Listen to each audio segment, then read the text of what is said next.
नमस्कार, मैं Mohan Dubey. VSRS news में आप सभी का स्वागत है। आइए नजर डालते हैं देश और दुनिया की तमाम टॉप 10 खबरों पर। मराठी भाषिक डॉक्टर कमल रणदीवे का 104वां जन्मदिन है। डॉक्टर कमल रणदीवे के जन्मदिन को गूगल ने उन्हें अनोखे अंदाज में सम्मानित किया है। गूगल ने डूडल के जरिए बायोमेडिकल रिसर्चर लॉन्च किया है। डॉक्टर कमल रणदीवे की कार्यों को दुनिया के सामने पेश किया गया है। कैंसर पर डॉक्टर कमल रणदीवे ने एक बेहद महत्वपूर्ण खोज की थी। उनकी उत्कृष्ट उपलब्धियों के लिए उन्हें भारत सरकार द्वारा पद्म भूषण से सम्मानित किया गया है। ड्रग्स केस में शाहरुख खान के बेटे आर्यन खान की गिरफ्तारी के बाद इस मामले में रोज नए खुलासे हो रहे हैं। आरोप प्रत्यारोप का दौर शुरू हो चुका है। विपक्ष की तरफ से महाराष्ट्र सरकार में मंत्री नवाब मलिक ने मोर्चा संभाले हुए है। आज राज्य के पूर्व मुख्यमंत्री देवेंद्र फडणवीस ने मलिक पर पलटवार किया था। बीजेपी के वरिष्ठ नेता ने मलिक के बेटे के तार अंडरवर्ल्ड डॉन दाऊद इब्राहिम के साथ जोड़ दिया। उनके इस कथित खुलासे के बाद नवाब मलिक ने ट्वीट किया, मैं आ रहा हूँ। नवाब मलिक की ट्वीट से इस बात के स्पष्ट संकेत मिल रहे हैं कि वो फिर से एक पीसी करने जा रहे हैं। इसमें वो कुछ खुलासा कर सकते हैं। एयरफोर्स में हाल ही में शामिल किए गए 36 राफेल जेट पर एक बार फिर से सियासी अटैक हुआ है। फ्रांस की मैगजीन मीडिया पार्ट की तरफ से हुए कथित खुलासों के बाद कांग्रेस ने एक बार फिर भाजपा सरकार पर हमला बोला है। कांग्रेस प्रवक्ता पवन खेड़ा ने कहा, केंद्र सरकार द्वारा राफेल डील में भ्रष्टाचार, रिश्वत और मिलीभगत को दफनाने के लिए ऑपरेशन कवर अप एक बार फिर से उजागर हो गया है। इस पर पलटवार करते हुए भाजपा प्रवक्ता संबित पात्रा ने मीडिया पार्ट की रिपोर्ट का ही हवाला देते हुए कांग्रेस पर राफेल डील में कमीशन लेने का आरोप लगाया है। पात्रा ने कहा, राफेल में कमीशन का पूरा मामला 2007 से 2012 के बीच हुआ। इस दौरान देश में यूपीए की ही सरकार थी। उन्होंने इस पर कार्रवाई क्यों नहीं की। राष्ट्रपति रामनाथ कोविंद ने 2021 में पद्म पुरस्कार के लिए चुनी गई हस्तियों को सम्मानित किया। उन्होंने पूर्व केंद्रीय मंत्री रामविलास पासवान, असम के पूर्व मुख्यमंत्री तरुण गोगोई को मरणोपरांत पद्म भूषण पुरस्कार से सम्मानित किया। 2 दिन के इस कार्यक्रम का आयोजन राष्ट्रपति भवन के ऐतिहासिक दरबार हॉल में 4 सत्रों में किया गया था। सोमवार को राष्ट्रपति रामनाथ कोविंद ने 2020 के लिए विभिन्न राज्यों के पद्म पुरस्कार विजेताओं को सम्मानित किया था। इस दौरान पूर्व केंद्रीय वित्त मंत्री अरुण जेटली, पूर्व केंद्रीय विदेश मंत्री सुषमा स्वराज और पूर्व केंद्रीय रक्षा मंत्री जॉर्ज फर्नांडिस को मरणोपरांत पद्म विभूषण से सम्मानित किया गया था। उधर air marshal doctor Padma Bandopadhyay को चिकित्सा के क्षेत्र में पद्मश्री पुरस्कार दिया गया था। वो भारत की पहली महिला एयर मार्शल है। उत्तराखंड राज्य के 21वें स्थापना दिवस के मौके पर देहरादून पुलिस लाइन मैदान में रैतिक परेड कार्यक्रम का आयोजन किया गया। इस दौरान सीएम पुष्कर सिंह धामी ने घोषणाओं का पिटारा खोल दिया। वहीं सीएम ने राज्य आंदोलनकारियों को बड़ी सौगात दी।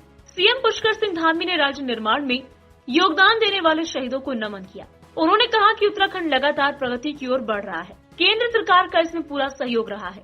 केंद्र से विकास कार्यों के लिए 1 लाख करोड़ रुपए की मदद की गई है। योजना के प्रदेश के दूरस्थ क्षेत्रों को 2025 तक लिंक मार्ग से जोड़ा जा सके, जिससे पहाड़ों में भी विकास की बयार बह सके। मुख्यमंत्री ने कहा कि सरकार इस बात के लिए प्रतिबद्ध है कि पहाड़ की जवानी और पानी दोनों पहाड़ के काम आए। भोपाल के हमीदिया कैंपस में बने कमला नेहरू गैस राहत हॉस्पिटल में आग लगने की वजह शॉर्ट सर्किट बताई जा रही है। इसके बाद ब्लास्ट हो गया। बेसमेंट और ग्राउंड फ्लोर मिलाकर 8 मंजिला के कमला नेहरू अस्पताल में आग से बचाव के कोई इंतजाम नहीं थे।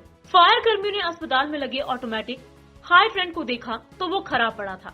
हर फ्लोर पर फायर एक्सटिंग्विशर तो था ही, लेकिन काम नहीं कर रहे थे। इधर मंगलवार सुबह भी परिजन हंगामा कर रहे हैं। उनका कहना है कि बच्चों का पता नहीं चल रहा है। फायर ऑफिसर रामेश्वर नील के अनुसार हमीदिया अस्पताल ने फायर एनओसी ली थी, लेकिन कमला नेहरू अस्पताल ने 15 साल से एनओसी लेना भी जरूरी नहीं समझा और बिल्डिंग के निर्माण के समय लगे सिस्टम को चालू भी नहीं किया। मुख्यमंत्री शिवराज सिंह चौहान ने घटना पर दुख जताया, साथ ही घटना की जांच के निर्देश दिए गए हैं। समाजवादी पार्टी के मुखिया और यूपी के पूर्व सीएम अखिलेश यादव ने मंगलवार को समाजवादी इत्र नाम से एक परफ्यूम लॉन्च कर मीडिया की सुर्खियां बटोरी। सपा एमएलसी पुष्पराज जैन ने कहा कि इस परफ्यूम से 2022 में नफरत खत्म होगी। समाजवादी पार्टी कार्यालय में अध्यक्ष व पूर्व मुख्यमंत्री अखिलेश यादव ने केंद्र की नरेंद्र मोदी सरकार की ओर से लागू किए गए नोटबंदी पर करारा हमला बोला। उन्होंने कहा कि आज हम खजांची का जन्मदिन मना रहे हैं, लेकिन नोटबंदी करने वाली भाजपा को असल में उनका जन्मदिन मनाना चाहिए। दरअसल खजांची का जन्म नोटबंदी के दौरान बैंक की लाइन में हुआ था। सपा अध्यक्ष ने इस पर करारा तंज कसा। उन्होंने सवाल किया कि आज के दिन भाजपा को बताना चाहिए उनके मास्टर स्ट्रोक का फायदा किसको मिला। शाहजहांपुर में 269 करोड़ की योजनाओं का शिलान्यास और लोकार्पण करने के बाद मुख्यमंत्री योगी आदित्यनाथ ने कहा कि जिन योजनाओं का शिलान्यास हो रहा है उनका प्रशासन कार्यदायी संस्थाओं से समय से काम पूरा कराना सुनिश्चित करे। जनसभा को संबोधित करते हुए सपा पर हमलावर हुए मुख्यमंत्री योगी आदित्यनाथ ने कहा कि प्रधानमंत्री के नेतृत्व में बदलते हुए भारत को आज पूरा विश्व देख रहा है। आज दुश्मन यदि आंख भी दिखाता है तो उसकी आंखें निकालने का काम किया जा रहा है। मुख्यमंत्री योगी आदित्यनाथ ने मंगलवार को कहा कि हमारी सरकार ने प्रदेश में जंगल राज खत्म कर दिया है। हमने माफियाओं की कोठियों पर जेसीबी चलवा दी है। सीएम नीतीश कुमार ने आज शराबबंदी को लेकर विपक्ष पर जमकर निशाना साधा। सीएम नीतीश कुमार ने बताया कि शराबबंदी की समीक्षा 16 नवंबर को होगी। वहीं शराबबंदी को लेकर लोगों को जागरूक भी किया जाएगा। 2016 में शराबबंदी कानून बिहार में लागू किया गया था। अधिकतर लोग तो शराब छोड़ चुके हैं, लेकिन कुछ लोग बचे हैं जो शराब का सेवन कर रहे हैं। शराब बुरी चीज है, इसके लिए लोगों को जागरूक किया जाएगा। सीएम नीतीश कुमार ने तेजस्वी यादव पर जमकर निशाना साधा। कहा कि कुछ लोग शराबबंदी को लेकर पेपर में स्टेटमेंट दे देते हैं, इससे कुछ नहीं होगा। उन्होंने कहा कि जब शराबबंदी कानून को लागू किया गया था उस समय तब की सरकार और विपक्ष की सहमति से कानून बना था। उन्होंने कहा कि ये कानून 2016 में बहुत रिसर्च के बाद बना था। सीएम नीतीश ने तेजस्वी यादव का नाम लिए बिना कहा कि वो जब सरकार में थे तो उस समय शराबबंदी कानून का हाथ उठाकर समर्थन करते थे, लेकिन आज विपक्ष में है तो इसका विरोध कर रहे हैं। इससे काम नहीं चलने वाला है।